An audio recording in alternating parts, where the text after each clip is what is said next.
Hi guys. I don't know if this is gonna work, but we'll see. I'm at the airport, as you can tell. Today is the day that I'm leaving Japan. I've been here for 3 months, almost 3 months. I came on the 1st of October and today is the 23rd of December. So almost 3 months I've been living in Japan. I was studying Japanese while I've been here full time, so 5 days a week, 4 hours each day. It was great. I loved it. I was originally meant to be here for 6 months, but we don't need to talk about that. So I'm going home earlier than intended, but I do have a list of things that I found interesting. Some of them might be culture shocks. I don't know. I just wrote down things that like shocked me or things I just found interesting in like comparison to how things are done in Australia or New Zealand. But yeah, that's why I'm here today. So I did plan to do this make this video where I lived, which is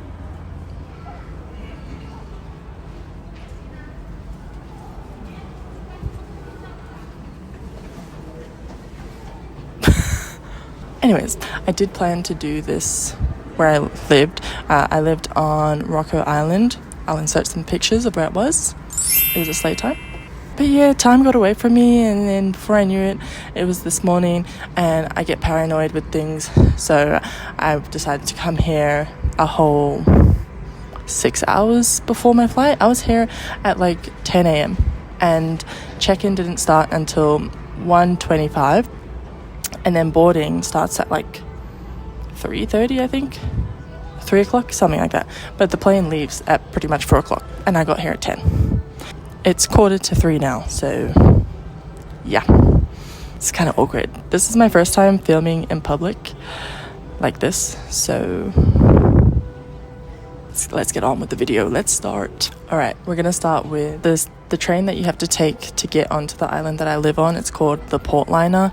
The train has privacy screens. I don't even know if that's a official or the actual word that's called, but essentially when the train is going past resident houses, like buildings that are like right next to the train, some of the windows, they change from transparent to like a frosted thing. Anyways, for privacy, I just thought that was pretty cool.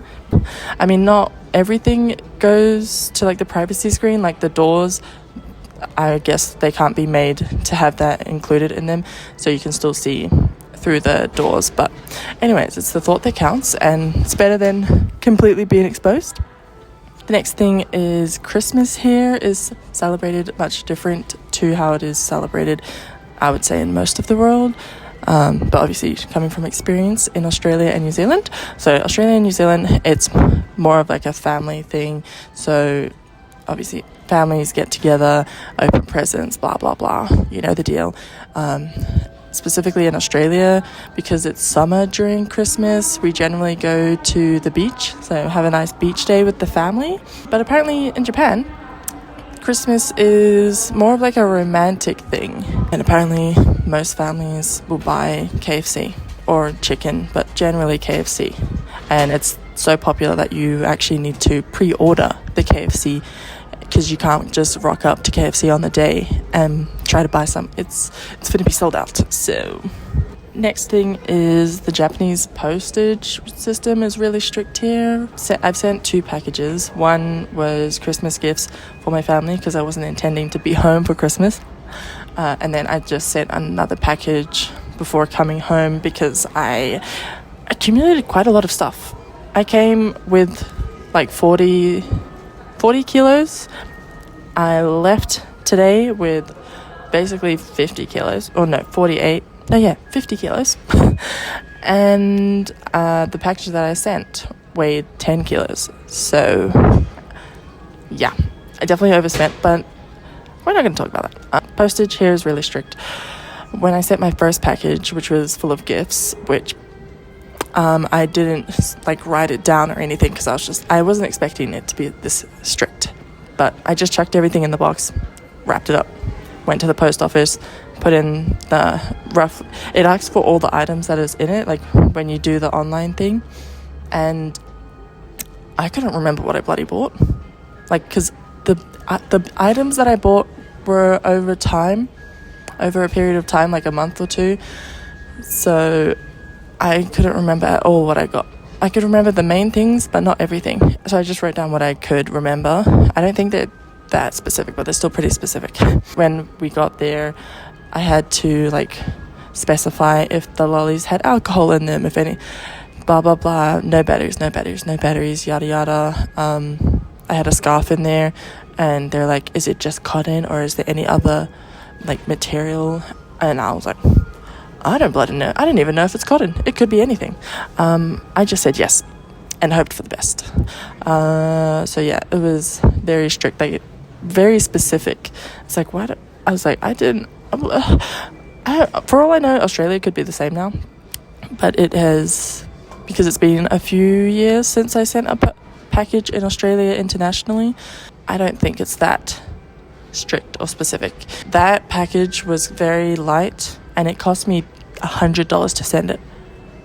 And then the package that I just sent recently was 10 kilos. So I was like, I'm going to send this by boat because I'm sure it's going to be much cheaper. And it still costed $115. So I can imagine, I can't even imagine how much it would have cost if I had sent it by air. Postage stuff here is very specific. So if you're going to post something, I would recommend writing it on your phone before you pack it into the box, and then if you can try to be as specific as you possibly can. Number 4 is the buildings here are obviously, because Japan experiences so many earthquakes throughout the days, not just throughout the year, throughout the days.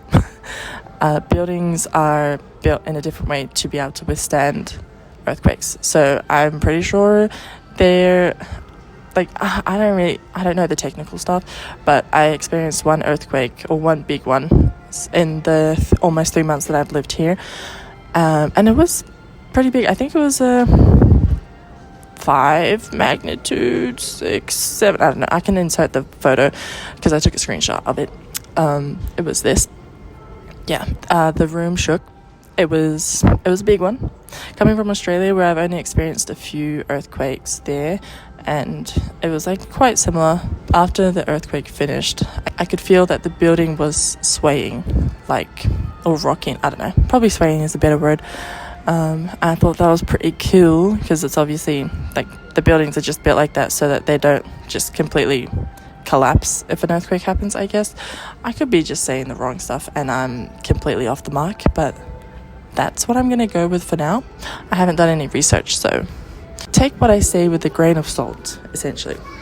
Okay, I forgot what number I'm up to, but period products here, they don't have as wide of a range as I would expect, and the general item is pads. So obviously women here mostly use pads, and then period undies and stuff. Oh, and then I don't think always, but the first time that I bought tampons, I don't know if I mentioned that, they don't have a very large selection of tampons, whereas Australia is the opposite. There's more tampons than there are pads, or maybe it's equal.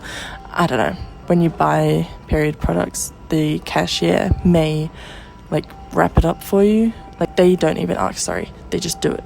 Because the first time I bought tampons, I didn't even realize after he had done it. I just realized once I got home, and I pulled all my stuff out of my bag, and I saw something wrapped, and I was like, what is this? Unwrapped it, and there's my tampons. So I don't know, if that makes you feel better about buying period products, then it's a plus for those people. Me personally, I don't care, because periods are a natural thing. So, but you know, everyone's different. So crap, what was the other thing? Oh, the smoking rules here, or system, I don't know. So you can't just be smoking out on the streets like in Australia. Like, obviously in Australia there are some areas where it will specifically say no smoking, but in Japan, I think the general thing is that you just can't smoke out in public unless there are designated areas that say you can smoke there. But I noticed that they have lots of buildings on like the streets, and then also in like a shopping mall they'll have little rooms that you can go into to smoke, which was kind of baffling because I've just always thought like smoke can't be in a room, but then they have rooms specifically for smoking. I don't know, it just baffled me. You can also smoke at the clubs, like not just like there's an outside area where you can go smoke, it's like a proper in the club. It'll just be like towards the back of the room, so you can still smell the smoke. I went to the clubs the night before, my last time before going home, and yeah, I was just, it was a small club, but because smoking culture here is very big, I guess. Yeah, got home and my hair, all my clothes, everything smelled like smoke. So keep that in mind, I guess. If you're going to the clubs, you more than likely come home smelling like smoke, unless you go to a bar or a club that specifically doesn't allow smoking, but that probably doesn't exist. Anyways, let's move on. Next thing is the buildings here. They start on level 1. So in Australia it goes, the general level is ground, obvious reasons, and then the next one is 1, 2, so forth. And in Japan, their ground is 1, and then the first level is 2, 3, 4, blah blah blah. So that was interesting when I first got here because I was so confused. It was like, go to level 2, and I was like, am I not on level 2? And no, you're on level 3 because yeah. Anyways, interesting difference. Crap, I keep forgetting. I need to like look at my list every single time. God damn. Their packaging is really smart, though I don't like how much plastic they have with like fruits and things like that. I do have to admit most of their packaging is very smart still. Like if you go to a combini and you get like fried chicken or something, they have the bags that they put it in, like you can just tear it in half, and so you still have the thing there to hold it. I don't know, hopefully I have some photos to insert here, but yeah, I just think that's kind of smart. I've noticed that the children here have like little smartphones, but they're not like an iPhone or anything. It's like, I don't know how to explain it because I haven't actually looked at one properly, but it looked like a small version of an iPhone but it would only have like games, and then like you can text and call on it. That was probably a really bad way of explaining it, but that's the best I can do, sorry. But I just thought it was pretty neat.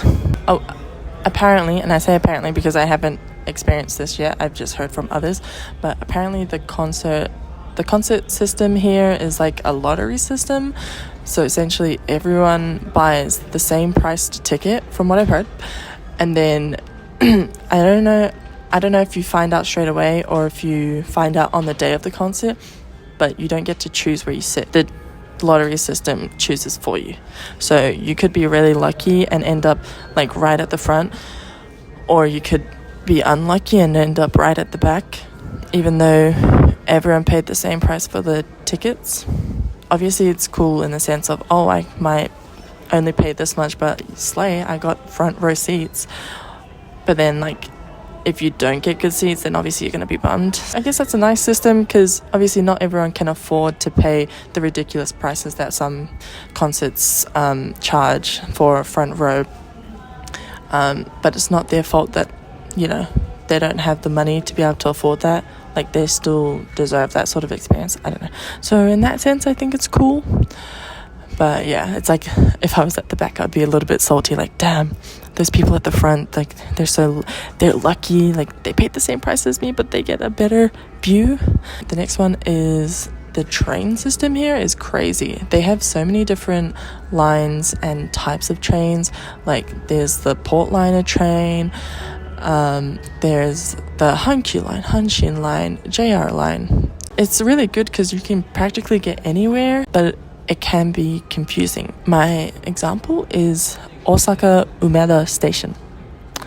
If anyone has been to Japan, you would instantly know just from hearing the station name what a nightmare it is. One time I went there, it took me half an hour just to try to find my friend because she took a different line. She took like Hankyu or Hanshin line, and I took the JR line. And it's like in this huge mall essentially, but then the stations are spread out a little bit, so you have to walk to each one, not like a crazy distance. There's so many turns and then so many shops throughout the way. It's just confusing. The signs are confusing as well sometimes, because I swear I was following the signs and it was like to get to Hanshin train station, go down these escalators, and it was like go down, down, down, down. So naturally I went down, and then I got to the bottom, and then I look at the sign and it's like go up, up, up, up, and I was like what? Wait a minute, come again? And that's what led me to taking half an hour just to try to find my friend, who she didn't walk anywhere, she just stood in the same place.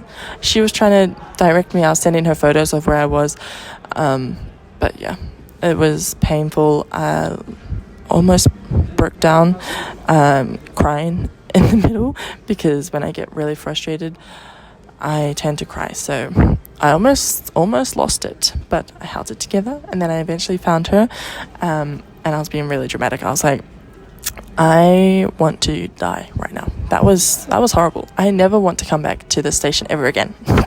Obviously I didn't do that, but that's how angry and frustrating it was. Train system here is still very good. That's just that particular train station is nightmare fuel.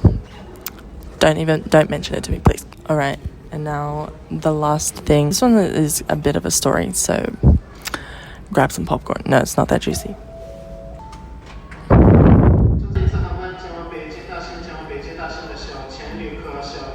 Oh, boarding must be starting now because it's 3:05 and the plane's supposed to take off at 3:55.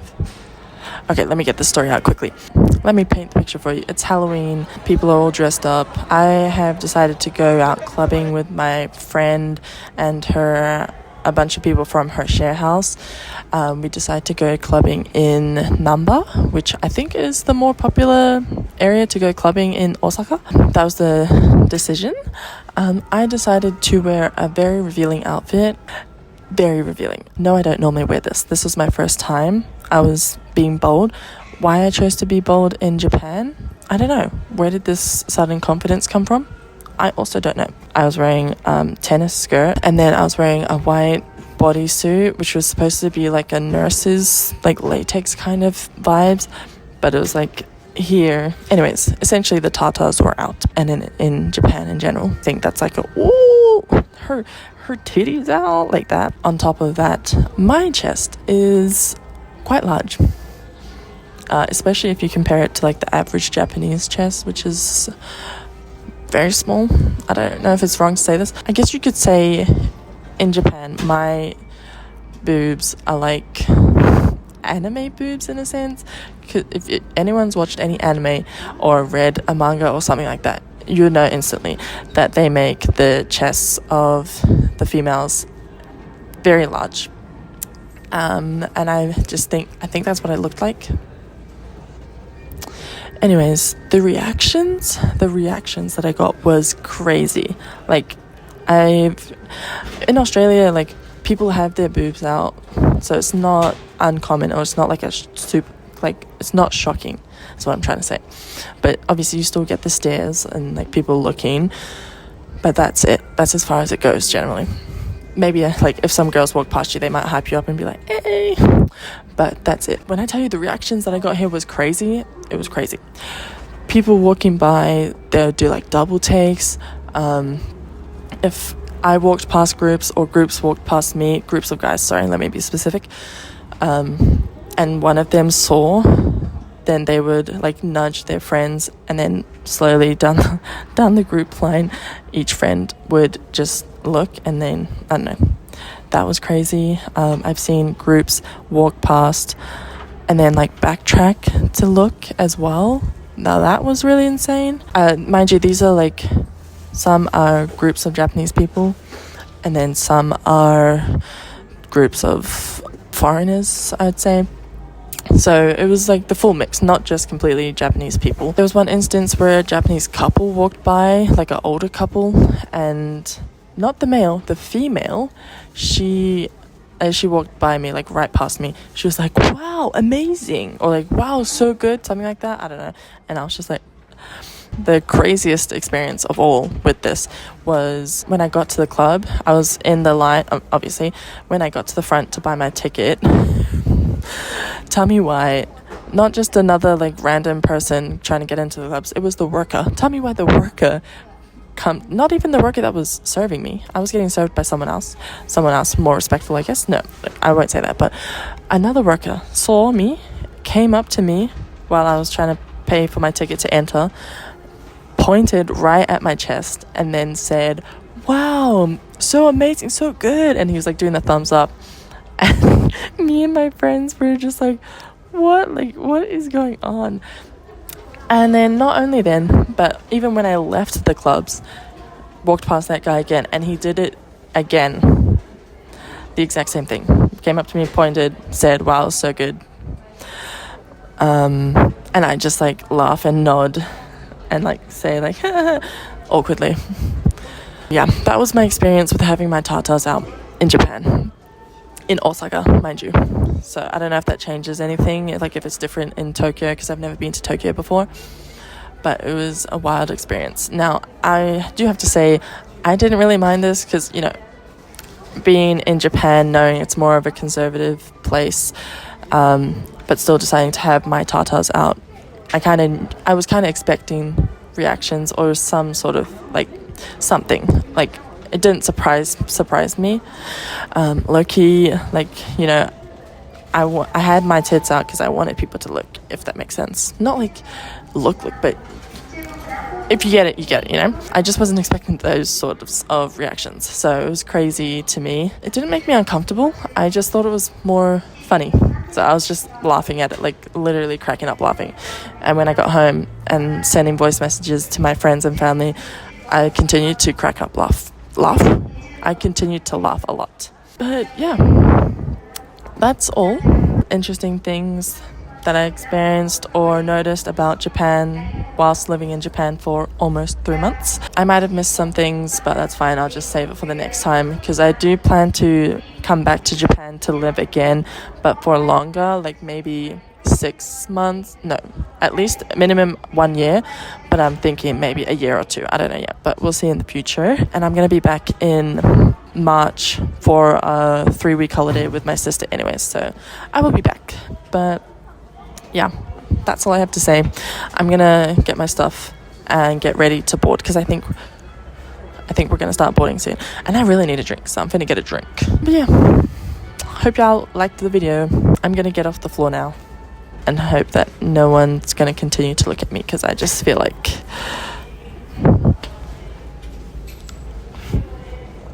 yeah, okay, bye.